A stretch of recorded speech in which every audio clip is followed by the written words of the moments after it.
ಸತ್ಯ ಗೊತ್ತಾಗಬೇಕಲ್ಲ. ನೀವೆಷ್ಟೇ ಅಸತ್ಯವನ್ನ ಹೇಳಿದ್ರೂ ಕೂಡ ಸತ್ಯವನ್ನ ಮುಚ್ಚಾಕ್ಲಿಕ್ಕೆ ಸಾಧ್ಯ ಇಲ್ಲ mister Yediyurappa, mister Basavaraja Bommai.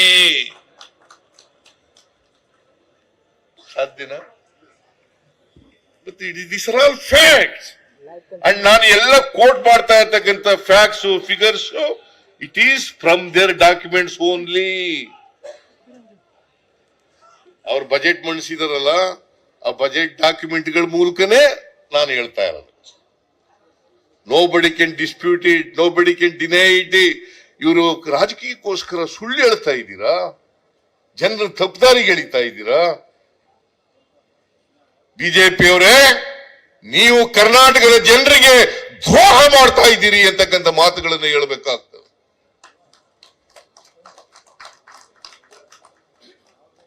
BJP ಸರ್ಕಾರ ನಮಗೆ ಮಲ್ತಾಯಿ ಧೋರಣೆಯನ್ನ ಮಾಡ್ತಾ ಇದೆ. ಇವರೆಲ್ಲ ಎಂಪಿಗಳು, ಮಿನಿಸ್ಟ್ರಿಗಳು, ಬಿಜೆಪಿ ಲೀಡರ್ಗಳು ಎಲ್ಲರೂ ಕೂಡ ಕರ್ನಾಟಕದ ಜನರಿಗೆ ದ್ರೋಹ ಮಾಡ್ತಾ ಇದ್ದಾರೆ.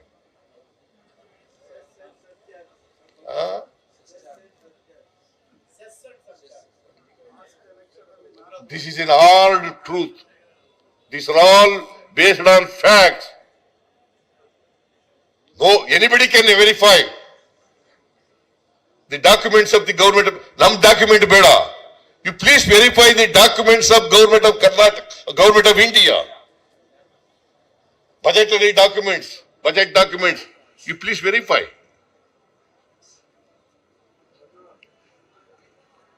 ಅದರಿಂದ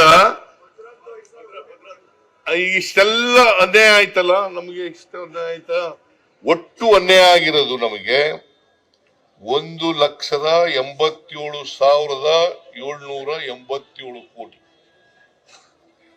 ಎಷ್ಟು? ಕಳೆದ 8-9 ವರ್ಷಗಳಲ್ಲಿ ನಮಗೆ ಕರ್ನಾಟಕ ರಾಜ್ಯಕ್ಕೆ ಅನ್ಯಾಯ ಆಗಿರತಕ್ಕಂತ ಒಟ್ಟು ಹಣ ಎಷ್ಟು? 1,87,000 ಕೋಟಿ. ಚಿಲ್ಲರೆ ಬಿಟ್ಬಿಡ್ತೀನಿ ನಾನು, ಅದು ಹೇಳ್ತೀನಿ. 1,87,000 ಕೋಟಿ. ಗೊತ್ತಾಯ್ತಾ ಭವ್ಯ? ಯಾಕೆ ನೀನು ಹೋಗಿದ್ದೆ ಟಿವಿ ಚಾನೆಲ್ಗೆ ನೋಡಿದೆ. 1,87,000,000. ನಾಗರಾಜ ಯಾದವ ಎಲ್ಲಿ ಎದ್ದುಂಟಾಗವನೇವ? 1,87,000 ಕೋಟಿ ಒಟ್ಟು ನಷ್ಟ ಆಗಿರ್ತಕ್ಕಂಥದ್ದು. ಎಷ್ಟು? 1,80,000 crores, 87,000 crores.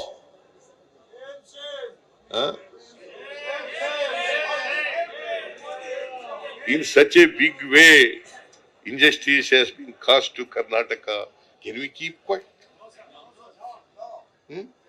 Should we not agitate?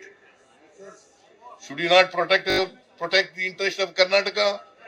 Should you not protect the interest of Kannadigas? Is it not our duty? That is why you are doing. ಗೊತ್ತಾಯ್ತೇನ್ರಪ್ಪ? ಆಮೇಲೆ ಬರಗಾಲ ಬಂತು. ಕರ್ನಾಟಕದಲ್ಲಿ ಬರಗಾಲ ಇದೆ. 236 ತಾಲೂಕುಗಳಲ್ಲಿ 223 ತಾಲೂಕುಗಳನ್ನ ಬರಗಾಲ ಅಂತ ಘೋಷಣೆ ಮಾಡಿದ್ರು. 220. ಅದರಲ್ಲಿ ಸಿವಿಯರ್ ಡ್ರಾಟ್ ಇರ್ತಕ್ಕಂಥದ್ದು 196 ತಾಲೂಕು. 236 ತಾಲೂಕುಗಳಲ್ಲಿ ಸಿವಿಯರ್ ಡ್ರಾಟ್ ಇರ್ತಕ್ಕಂಥದ್ದು 196 ತಾಲೂಕು. 223 ತಾಲೂಕುಗಳನ್ನ ಬರಗಾಲ ಅಂತ ಘೋಷಣೆ ಮಾಡಿದ್ರು. ಇದು ನಾವು ಮೆಮೊರಾಂಡಮ್ ಕೊಟ್ಟದ್ದು ಸೆಪ್ಟೆಂಬರ್ ತಿಂಗಳಲ್ಲಿ. ಸುಮಾರು 5 ತಿಂಗಳಾಯ್ತಾ ಬಂತಲ್ವಾ? ಕೇಂದ್ರ ಸರ್ಕಾರದಿಂದ ಸೆಂಟ್ರಲ್ ಟೀಮ್ ಬಂತು. ಅವರೆಲ್ಲ ಇನ್ಸ್ಪೆಕ್ಷನ್ ಮಾಡಿದ್ರು, ರಿಪೋರ್ಟ್ ಕೊಟ್ಟರು ಕೇಂದ್ರ ಸರ್ಕಾರಕ್ಕೆ.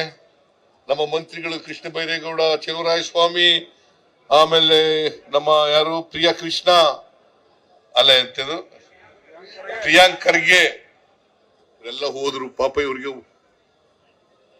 ಮೀಟಿಂಗ್ ಅವ್ರ ಮೀಟ್ ಮಾಡಕ್ಕೂ ಅವಕಾಶ ಕೊಡ್ಲಿಲ್ಲ. ಕೊನೆಗೆ ಹೇಗೋ ಕಷ್ಟಪಟ್ಟು ಕೃಷ್ಣ ಬೈರೇಗೌಡ ಪ್ರಿಯಾಂಕ್ ಖರ್ಗೆ ಅಗ್ರಿಕಲ್ಚರ್ ಮಿನಿಸ್ಟರ್ನ ಭೇಟಿ ಮಾಡಿದ್ರು. ಚಲುವರಾಯಸ್ವಾಮಿ ಇರ್ಲಿಲ್ಲ, ಇವ್ರು ಮಾತ್ರ ಇಬ್ಬರೇ ಹೋಗಿದ್ರು, ಇವರಿಬ್ಬರಿಗೆ. ಆಮೇಲೆ ನಾನೇ ಡಿಸೆಂಬರ್ 20ನೇ ತಾರೀಕು ನಾನು ಕೃಷ್ಣ ಬೈರೇಗೌಡ ಪ್ರೈಮ್ ಮಿನಿಸ್ಟರ್ ಹತ್ರ ಅಪಾಯಿಂಟ್ಮೆಂಟ್ ತಗೊಂಡು ಅಮಿತ್ ಶಾ ಅವ್ರ ಹತ್ರ ಅಪಾಯಿಂಟ್ಮೆಂಟ್ ತಗೊಂಡು ಭೇಟಿ ಮಾಡೋದು. December 20ನೇ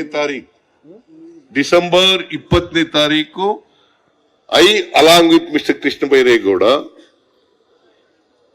who is a minister in charge of revenue, we met Prime Minister of this country, Sri Narendra Modi ji, and also Amit Shah, who is a Home Minister of this country, and he is also chairman of this relief, drought relief, high level committee. ಅವ್ರು ಏನ್ ಹೇಳಿದ್ರು, ನರೇಂದ್ರ ಮೋದಿ ಅವರು ಹೇಳಿದ್ರು, ನಾನು ಹೇಳ್ತೀನಿ ಎಲ್ಲ ಇವ್ರಿಗೆ ಅಮಿತ್ ಶಾ ಅವ್ರಿಗೆ ಹೇಳ್ತೀವಿ ಅಂತಂದ್ರು. ಆಮೇಲೆ ಅಮಿತ್ ಶಾ ಅವ್ರನ್ನ ಭೇಟಿ ಮಾಡಾಗ ಏನ್ ಹೇಳಿದ್ರು, 20ನೇ ತಾರೀಕು ಭೇಟಿ ಮಾಡಿದ್ವಿ ಡಿಸೆಂಬರ್ 20ಕ್ಕೆ, 23ಕ್ಕೆ ಮೀಟಿಂಗ್ ಕರೆದು ನಾವು ಒಂದು ತೀರ್ಮಾನ ಮಾಡ್ತೀವಿ ಅಂತ ಹೇಳಿದ್ರು. 23ಕ್ಕೆ ಡಿಸೆಂಬರ್ 23ಕ್ಕೆ ಮಾಡ್ತೀವಿ. ಇವತ್ತಿನವರಿಗೆ ಒಂದ್ ಮೀಟಿಂಗ್ ಕರೆದಿದ್ರಂತೆ, ಅದು ಮುಂದಕ್ಕೆ ಹೊಂಟೋಯ್ತು. ಆಮೇಲೆ ಇವತ್ತಿನವರಿಗೆ ಮೀಟಿಂಗ್ ಆಗಿಲ್ಲ.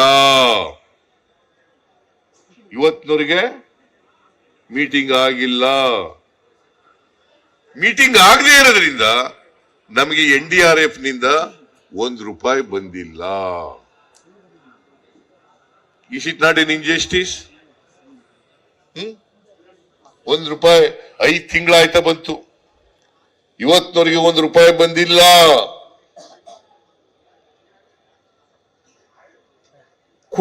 ಕೊಡ್ರಿ ನಾವು ಮಾತೆತ್ತಿದ್ರೆ ಸಿದ್ದರಾಮಯ್ಯನವರ ಸರ್ಕಾರ ರೈತರಿಗೆ ಏನು ಪರಿಹಾರ ಕೊಡ್ಲಿಲ್ಲ. ನಾವು ಕುಡಿಯ ನೀರಿಗೆ, ಮೇವಿಗೆ, ಉದ್ಯೋಗ ಕೊಡ್ಲಿಕ್ಕೆ ಇವತ್ತವರೆಗೆ ತೊಂದರೆ ಆಗಿಲ್ಲ. ಅದ್ರ ಜೊತೆಗೆ ಮೊದಲನೇ ಕಂತಿನಲ್ಲಿ ₹2,000 ಅಲ್ಲ 20 ಎಷ್ಟು ₹2,000 ಪ್ರತಿ ರೈತರಿಗೆ ಮೊದಲನೇ ಕಂತಿನಲ್ಲಿ ಪರಿಹಾರ ಕೊಟ್ಟಿದ್ದೀವಿ. ಸುಮಾರು 31 ಲಕ್ಷ ರೈತರಿಗೆ ಕೊಟ್ಟಿದ್ದೇವೆ. 650 ಕೋಟಿನಲ್ಲ, 650 ಕೋಟಿ ರೂಪಾಯಿಗಳನ್ನ ರೈತರಿಗೆ ಕೊಟ್ಟಿದ್ದೀವಿ. 31 ಲಕ್ಷ ರೈತರಿಗೆ ಕೊಟ್ಟಿದ್ದೀವಿ. ಇನ್ನೂ ಕೊಡ್ತೀವಿ. NDRF ಹಣ ಬಂದ್ಮೇಲೆ ಕೊಡ್ತೀವಿ. ಪುನಃ NDRF ಹಣ ಬರ್ಬೇಕಲ್ಲ, ಅದು ಅವ್ರ ಮನೆಯಿಂದ ಕೊಡೋದಲ್ಲ, ನಮ್ ದುಡ್ಡು, ನಮ್ಮ ಕರ್ನಾಟಕದಿಂದ ಕಲೆಕ್ಟ್ ಆಗಿರ್ತಕ್ಕಂಥ ತೆರಿಗೆ.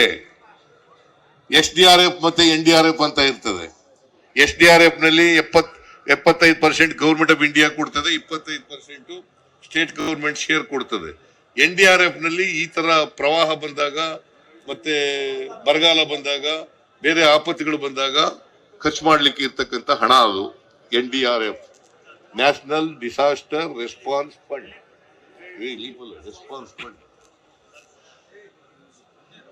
National disaster response fund, NDRF. SDRF, state disaster response fund. So ನಾವು ಅದರಲ್ಲಿ ಈಗ SDRF ಫಂಡ್ ನಲ್ಲಿ ಎಲ್ಲ ಡಿಸಿಗಳ ಹತ್ರ 800 ಕೋಟಿ ರೂಪಾಯಿ, ಎಷ್ಟಪ್ಪ, 870 ಕೋಟಿ ರೂಪಾಯಿಗಳು ಅವರ PD ಅಕೌಂಟ್ ನಲ್ಲಿ ಇದೆ. ಕುಡಿಯ ನೀರು ಕೊಡ್ಲಿಕ್ಕೆ, ಮೇವು ಕೊಡ್ಲಿಕ್ಕೆ, ಇದಕ್ಕೋಸ್ಕರ 870 ಕೋಟಿ ರೂಪಾಯಿ. ಸೊ ಬರಗಾಲವನ್ನ ಬಹಳ ಸಮರ್ಥವಾಗಿ ಕರ್ನಾಟಕ ಸರ್ಕಾರ ಎದುರಿಸಿದೆ. ನ್ಯೂಸ್ ಫಸ್ಟ್, ನಿರ್ಭೀತಿಯಿಂದ ನಿಮ್ಮ ಪರವಾಗಿ.